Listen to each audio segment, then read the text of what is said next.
Over the past decade, I gotta say one of the best accessories you can actually purchase for your vehicle is a dash camera. It just gives you that peace of mind in case of an accident. If there is a discrepancy, you actually have proof. Plus nowadays, they're being used for a lot more things than just car accidents. So which one do you get? It all depends on your needs. But one thing I do have to say though, is that a lot of them are quite complex. There's a lot to them. Every time I get a dash camera, I gotta sit down, I gotta study these things, use them for quite a few days and just figure them out. Well, today we are testing a very capable dash camera. It's a dual channel, but not only is it capable, it's super easy. One of the simplest ones that I've used, and that's important, I'm serious. Sometimes you just want to set it and forget it, and that's what this one is.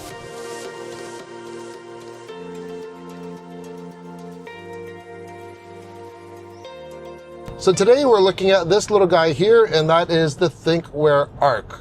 But before we do, let's have a look what's in the box. Of course, the first thing you see is the main camera itself, and that's the brains and the front camera. And you'll notice this one even actually has a screen on it. Not much to it though, one power switch, that's it.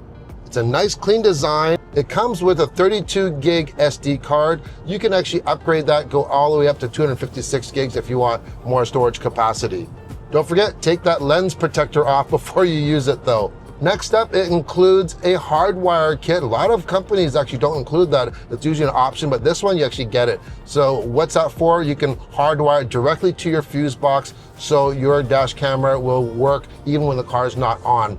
Basically, it's called parking mode. We'll talk about that in a little bit. This is the mount. It's hinged. It has an adhesive backing on it. As well, you get a GPS module. So this is a separate module. It's not built into it, but they do include that module with it as well. It also has adhesive mount as well.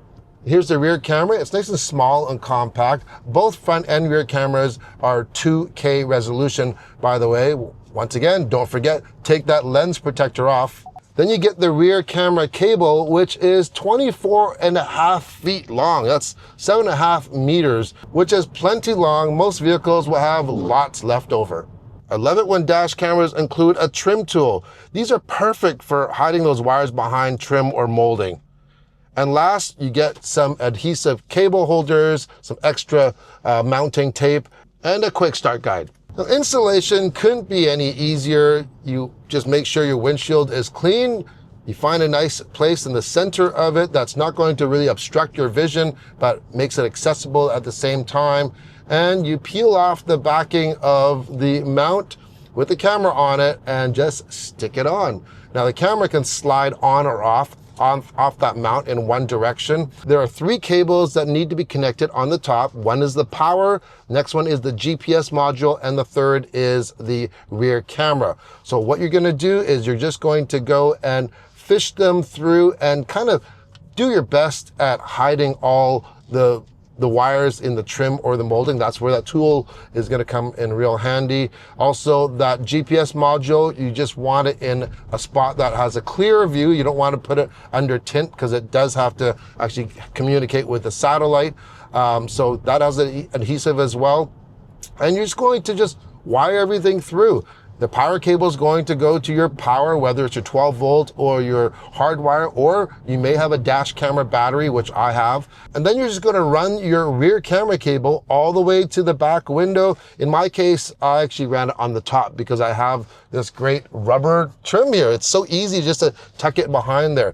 Now, if this is all too daunting for you, you could always get professional help. There's lots of companies out there that will install dash cameras for you, and you don't have to actually get your hands dirty at all. Actually, you don't have to get your hands dirty even doing the dash camera, by the way. Rear camera, same as the front. All you're going to do is you're going to hook up that cable, peel off that adhesive, make sure you take that lens protector off, and you're just going to stick it. Now, at this point, it would be handy if you actually had a second person, perhaps, to be looking at your screen for you and telling you where to actually mount it. But it's pretty basic otherwise. Okay, let's get into a few of the specs on this camera system here.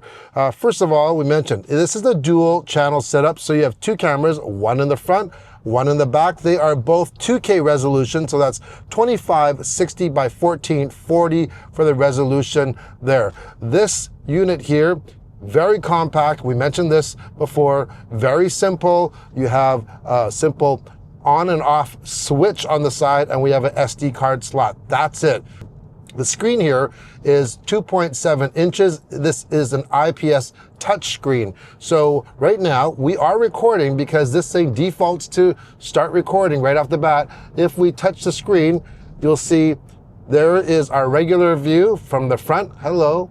And there is our rear view. If I wanted to actually see the rear view, I'm just going to touch that, and now you can see the rear view right there. My window can get a little dirty. Unfortunately, I'm in the Ioniq 5, which does not have a rear wiper. That is no fault of the dash camera, by the way.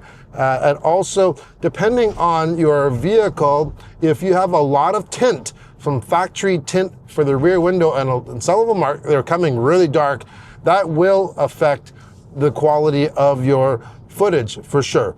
And because you're already starting off with a dark image, and then if we go into nighttime, it's going to be even darker. There is a night mode though. Now you notice that when I just tapped this, it went and beeped. It's because I have the sensitivity kind of like in medium right now, so it thinks that there is impact. You can adjust that. So how simple is this? We have 4 icons on the screen. That's it. Starting at the top left corner, if I hit that, voice recording disabled, that's all that is. Okay, let's put that back on. Now the one below this one is, if you're familiar with dash cameras, with other ones, a lot of them have a feature, normally it's called lock. For instance, if something happens, or say there's something that you want to save for sure, to make sure it doesn't get overwritten, because how dash cameras work is they write to a file, and then when the card gets full, it overwrites it. But it will actually save certain ones that are like at events, for impacts, for instance, and it puts it in a different folder. This is essentially the same way. So if I hit this,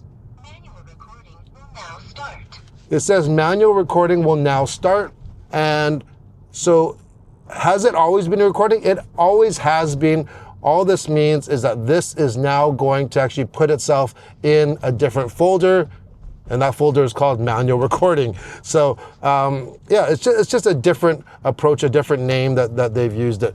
Over on our right side, this is our Wi-Fi here. So if you actually download the app from Thinkware, you can connect this to Wi-Fi, and with that you can either change your settings if you don't want to use the screen here, or you can go and view your footage from that app.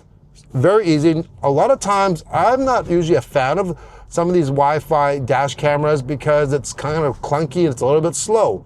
But in this instance, actually, it's really easy. So I recommend, if you like to, if you want to show someone really quick, or you want to download something quick, just use the app. Otherwise, just take that SD card out right there and just go and download it onto your computer, watch it on a bigger screen. Now, you'll notice also here, it timed out, and you can set that as well, because you do have a lot of different things in the menu. So if I tap the screen, it's going to just come back. That's all. It doesn't mean that it's not recording. The only time it stops recording, this is it, is if I hit the menu area, and it'll tell me if I go in the menu area that I'm going to stop recording. And now this is the only time that it will stop recording. And this, now we get a different menu here. So live view will bring us back into what we were just watching, and that's what going to start the recording again in live view. File list, this is where we're going to watch our videos. So if I actually click that, you'll see there are different categories here. Continuous, that's your regular clips.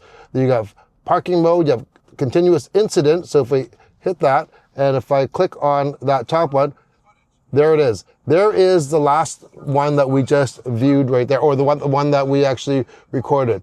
If you have an impact, for instance, then it'll record 10 seconds before the impact. Basically, it's always recording, but it's going to save it, and also we're going to record afterwards. So that way you're not going to miss out on what you want to record or save. Now in your camera settings, there's a whole bunch of things. I'm not going to go into too deep of detail on here. They have lots of videos on their site on Thinkware, especially when it comes to the parking mode. But you know, your camera settings, for instance, we have just your brightness, your rotate, and super night vision. If you want to have a little bit better night vision on there, you can do that.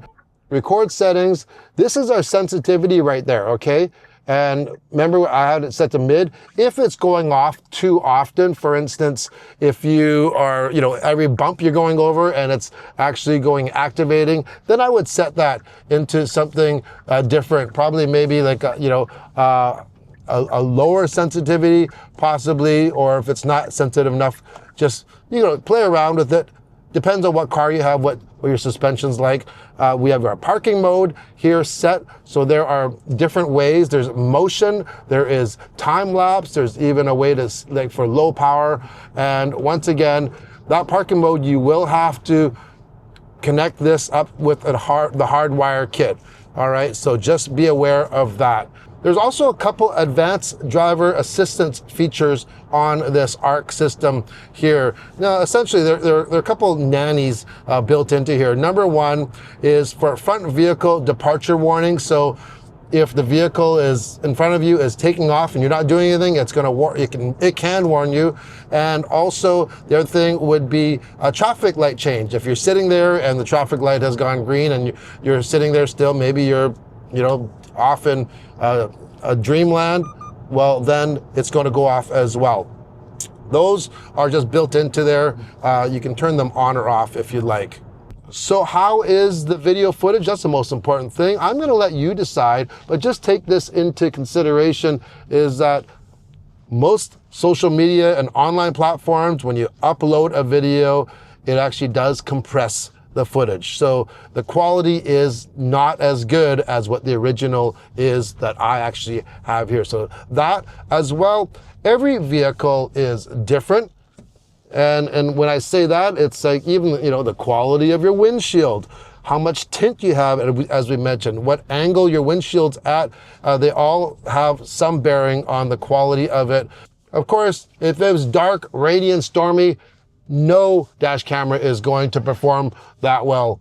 Now, there are a couple things to note. We mentioned the GPS is a separate module, and there are pros and cons to that. On the con side, yeah, you do have to actually stick something else on your windshield, and also an extra cable. So that's, you know, it could lead to a little more clutter per se.